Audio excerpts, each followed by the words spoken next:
Hello, welcome back to my channel. Today's video is not necessarily a book review, but it kind of sort of is. It's more like a comparison between two books that are about the evil queen in Snow White and the Seven Dwarfs. So Snow White is a side character in both of these books, but the evil queen is the protagonist, antagonist, whichever one you want to go with. They're both. Actually, it's just both, because the evil queen, as the title says, is evil. But I recently read Fairest of Them All, or is that the title? Fairest of All, which is like a Disney book, and it's middle grade. So off the bat, I'm just gonna say that this novel makes it out that the evil queen was once very innocent and good and all-loving and yada yada. But then she was basically turned crazy by the man in the mirror that happens to be her abusive father's soul trapped in the mirror. I haven't watched that movie since I was probably in first grade because I don't like Snow White. The movie, her voice bothers me to no end. I can't do it. I'll probably, at some point in my life as an adult, watch the movie, but today is not the day. I got this particular book at the little library. We have a few around here, so I just got it randomly. I'm actually happy that I did because I gave this 4 stars for what it is. The writing is for middle schoolers, basically, so it's not a literary masterpiece by all means. And there were a lot of things that were repeated and summarized, and I don't even think you need to go that far for a middle schooler, especially because this is Snow White. Well, Snow White, the evil queen, dwarves are involved. Most likely they've watched the movie. I don't know any kid that hasn't at least watched it once. Whether you liked it or not, different story. You probably have watched it. So this is probably a thing where you watch the movie and then the child is interested in the evil queen's backstory and then you give them this book. But it makes sense. I don't fault Disney for that. It's actually a smart move. And a lot of people are intrigued by villains. And they do, like, film critiques and even papers and, like, peer reviews sometimes for these villains in Disney movies. So, I see where Disney's coming from. This is an option. It's not like it's part of the movie, and I don't know if this is canon or not. Maybe it is. It would be interesting that if it is and they're like really extending it, but you can definitely watch the movies and never even know about the books, and I think it's totally fine. Oops, I hit the tripod. That didn't happen. Anyway, at least it didn't fall or anything. But this is supposed to have what's that thing called? A sleeve? Yeah, a sleeve, where you see the evil queen not old. But I mean, this is a good contrast. I just picture the sleeve happening and then the child happens to take the sleeve off or something like that and they're terrified by this thing right here. Yeah, it's a little, she's really staring at you.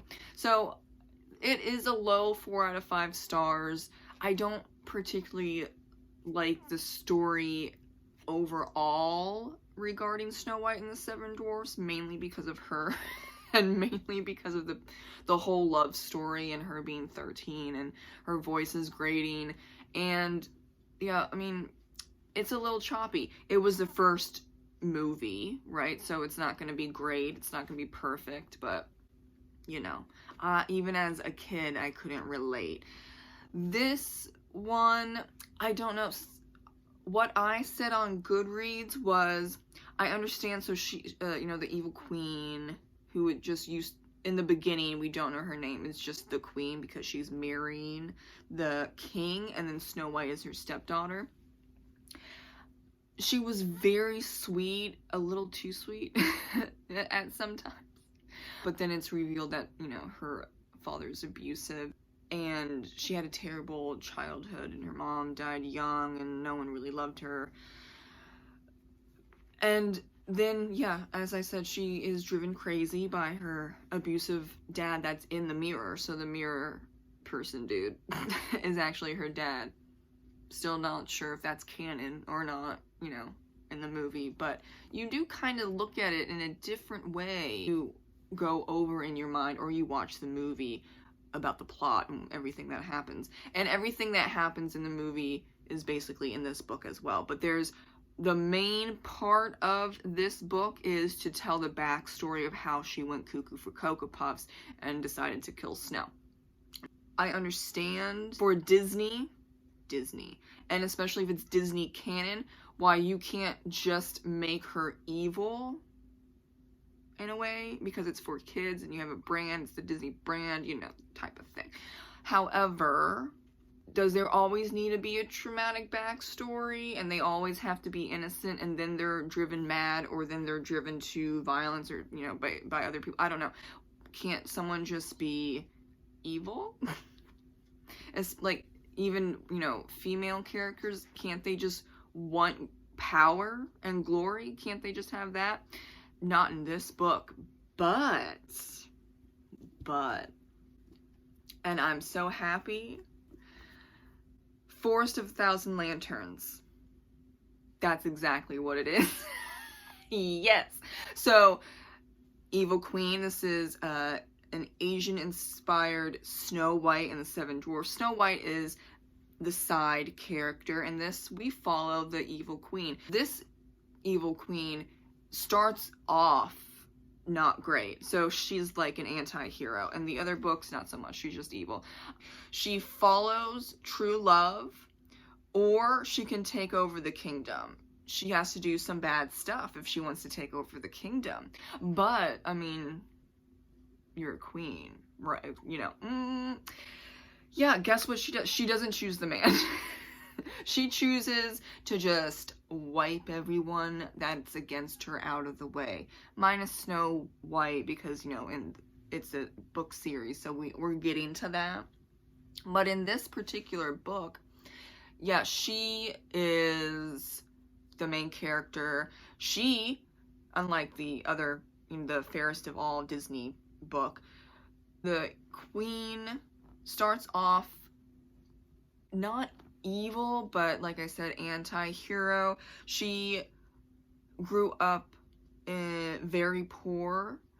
She is, you know, living on her family's farm, and she's just got nothing going for her other than, oh, she catches the eye of the king.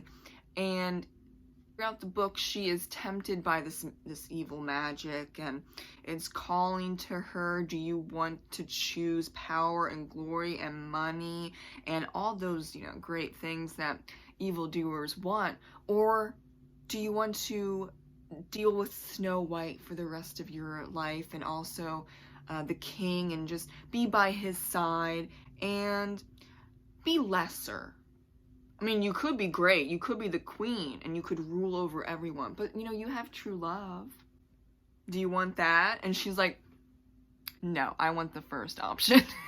And I totally vibed with it. I was like, yes, Evil Queen, yes, I like it. And so that is what I was talking about, and why can't someone, I don't care if it's who it is, why can't you want revenge for all the misdeeds and horribleness that's going on in your country or your town and whatnot have you, because the greedy people at the top are screwing you over, and they don't actually care about you. They say that they care about you, but they don't. And because you're gorgeous, the king has decided, I'm gonna marry her. Even though she's very lowly, I mean, she's not like on top. She's not a royal, she's not elite, she doesn't have that blood. However, she's pretty. So like, I choose you. I don't know. That doesn't sound great. It's like a backhanded compliment, and that's what the evil queen sees. I mean, she loves him in the beginning, but then she's just calculating everything that's happened up to this point in time where she's married and she goes to the court and all that stuff, and she's like, actually, I'm gonna take over because you all don't deserve it. And though I love you, King, yeah, no, you don't deserve it either. I think a lowly person should be running the country because we know what's up. And it's not really like a hot take politically. It's just that she's smart. She knows what she's doing. She knows what she wants.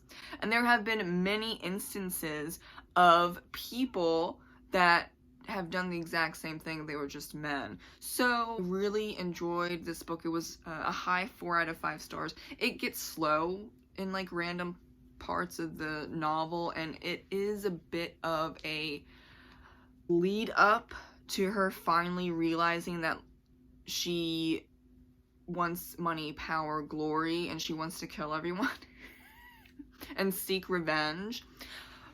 And I understand, because if it just was like that, it just wouldn't make sense, because she, like, in the beginning, she is an anti-hero. She's nice, you know, she's understanding, but there's like a kernel in the back of her mind that is there, and she sees everything going on throughout the book, and we're going chapter by chapter, and she's blooming into what at the very end of the book is the evil queen, and she takes over, and, you know, really all she needs to deal with is Snow White at the end of the day, and that's, you know, for subsequent books. But if you want a novel where there is no shame, basically, in the evil queen in a Snow White type of fairy tale, then Forest of a Thousand Lanterns is definitely for you. And I didn't think that Fairest of All was necessarily bad. It's just that it has to match up with the Disney movie. So yeah, it's not going to be like Forest of a Thousand Lanterns, where it's just based on a story like Snow White, but the queen is evil because she wants power and everyone else doesn't deserve it, you know, that type of thing. She does see Snow White as an innocent for a while, but then, you know, you kind of have to kill her off, because she can rule, and she is the fairest of them all. So I do think that if you love Disney, you could read Fairest of Them All and enjoy it. I thought it was fine, even though I don't, like I said, don't like Snow White and Seven Dwarfs at all. I'm interested in villains or anti-heroes. Both those books do something that the other book doesn't. One of them gives you a tragic backstory, and you do, at the end of the day, at least I did feel sorry for the evil queen by the end of the Disney book. And then for Forest of a Thousand Lanterns, I was like, yes, I got an anti-hero turned antagonist, but she is the main character of this book, and I'm living for it. Because you don't see a lot of main characters that are evil. You see like a lot of anti-heroes, but people don't want to push it, so they just stay at anti-heroes. But I wanted to see a villain, and I wanted to see a female character say, yeah, I'm gonna take over because you all suck, and I'm the winner. Yay. So sometimes you just need that kind of read. But, you know, overall, both books do a pretty good job. I think, well, actually, Forest of a Thousand Lanterns does a better job, but, you know, They do a great job either way you slice it, however you want to dice it, regarding the Snow White fairy tale. So it's whatever you prefer. I think it would be interesting if first you read the Disney version and then you go out and read Forest of a Thousand Lanterns, because they are different and it gives a different vibe, and that's totally fine. And that's why fairy tales, I think, are so popular and so interesting, because you can do a lot with them within the story itself.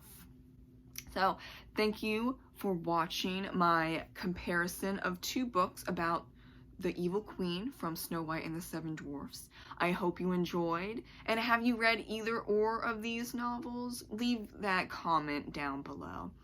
Have a great reading and writing day. Bye.